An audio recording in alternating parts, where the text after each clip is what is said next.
and let us all do we can to build a better future. So, I think it's only fair we address it. Nina Turner got a key endorsement on Tuesday from a high-profile individual. Her name is Representative Pramila Jayapal. Now, I think we all know who she is. So this is a very huge endorsement for Representative Nina Turner, or State Representative Nina Turner, as she's right now not in the House just yet. I screwed up on that one. So I just wanted to acknowledge this one. In many ways, she has had not a dissimilar past in mind. She's been an activist on the outside, added Jayapal, who worked as a civil rights organizer prior to her career in electoral politics. She served in an elected office to really try and bring about change. And she's campaigning, she's talking about Nina Turner, and has been tirelessly campaigning first for Senator Bernie Sanders and now for her own race on the exact progressive platform that we believe is necessary. In a statement, Representative Pramila Jayapal pointed specifically to Nina Turner's relentless commitment to centering working families, communities of color, and immigrants by supporting Medicare for all, college for all, a $15 minimum wage, and the Green New Deal. Now, I think we all agree these sound great. And when we hear candidates talking about it, it sounds great. Emphasize talk about it. Talk. Again, don't worry. We'll add our 2 cents into this one. So Representative, again, screwed that up. Nina Turner, candidate Turner, who is running to fill a seat vacated by now Housing and Urban Development Secretary Marcy Fudge, welcomed Jayapal's endorsement on Twitter, writing that the Washington Democrats' leadership and bold vision are a testament to the strength of the progressive movement in Congress. Okay. Since launching her campaign in December, Turner has won the endorsements of a number of prominent progressive advocacy groups, lawmakers, including Sanders, Representative Alexandria Ocasio-Cortez, and the Justice Democrats. Now, again, there's more to the article. You can check that out in the show notes and description box below. But if we can get the camera on me for one short second. All right. So let's address some of the things in here. I'm glad that Nina Turner is getting all these political endorsements. However, what have we said on the show numerous times? Actions are needed. Deeds, not statements, not words. Enough of that. I am tired of seeing these tweets of what would $15 minimum wage mean to you? What would a Green New Deal mean to you? What would Medicare for all or student debt mean to you? It means the world to a lot of people. And this is something that a lot of conservatives, Republicans, libertarians, socialists, Greens, Democrats, liberals can all agree on. A lot of people agree that we need to have Medicare for all, have affordable education, invest into our infrastructure, get out of these ridiculous regime change wars that we're in. But the sad fact is, and I'm curious to see, if Nina Turner is successful in winning this key seat, does that mean Nina Turner is going to step up and actually lead the progressives in the House? I want to give a shout out to the 15 congressmen and women that were on the Force the Vote petition. You know, those 15 congressmen and women ran on Medicare for all, $15 minimum wage increase, a Green New Deal, and other progressive issues. And since then, what have we seen? When Jimmy Dore, Breonna Joy Gray, Dr. Cornel West, Justin Jackson, and so many other heroic individuals did the Force the Vote for Medicare for all, 100,000 people tuned in. I was one of those people that tuned in. I didn't see any of those 15 congressmen and women who claim to be progressives. Will Nina Turner rally them and unite them as a voting bloc? That's a question that's up in the air. Now, I know what some people will say. No, because you can't change the Democratic Party from within. It changes you. Same thing, too, for Force the Vote for 15 that Cenk Uygur was doing. We never got it because Senator Joe Manchin and Senator Sinema just gave it a thumbs down.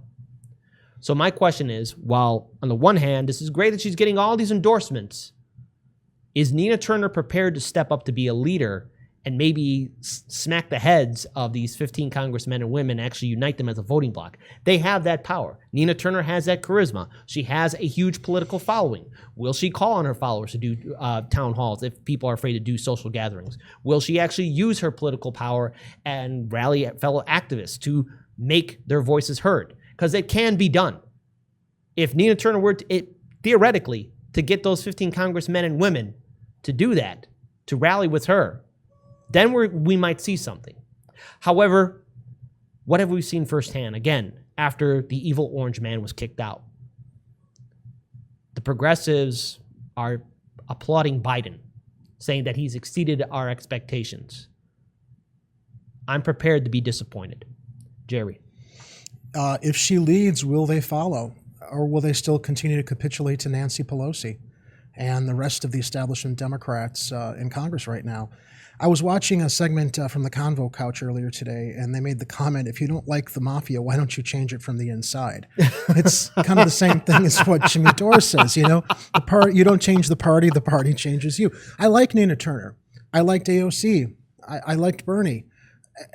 Whenever they get to a point where they're in a position to lead, though, then they capitulate. And it comes down to this age-old question. Can they really reform the party from within? I think what we saw with the two Sanders campaigns was an absolutely organized effort to keep reform from coming to the Democratic Party by rigging things 2 times in ways that may have been legal, but still rigged the process to subvert the will of the voters, especially the second time when Senator Sanders led in the first 3 primaries of the 2020 election cycle. So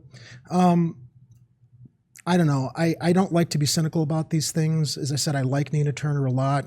But if she's really going to bring change and force progressive values, I really wonder if she should be running as a Democrat.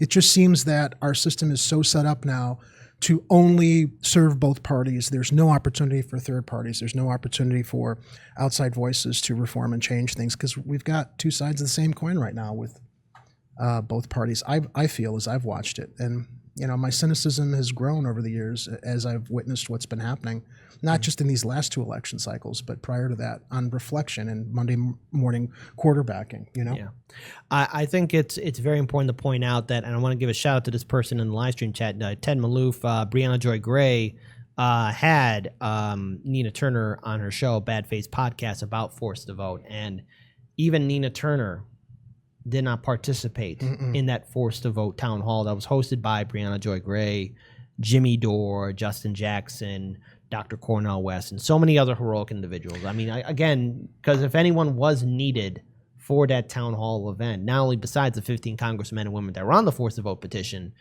but Nina Turner should have been there too. Strong voice. She's also been advised not to speak out on the Julian Assange issue right now until she hopefully wins. They're already telling her, get your mind right and don't talk about this now because it's too controversial.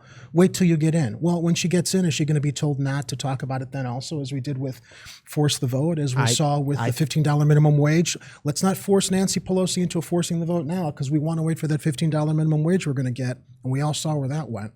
I think as a final note, and this is made for our viewing audience to participate, type 1 if you think Nina Turner might be able to rally the progressives in the House to do it, to actually bring in progressive change and actually break away from Nancy Pelosi.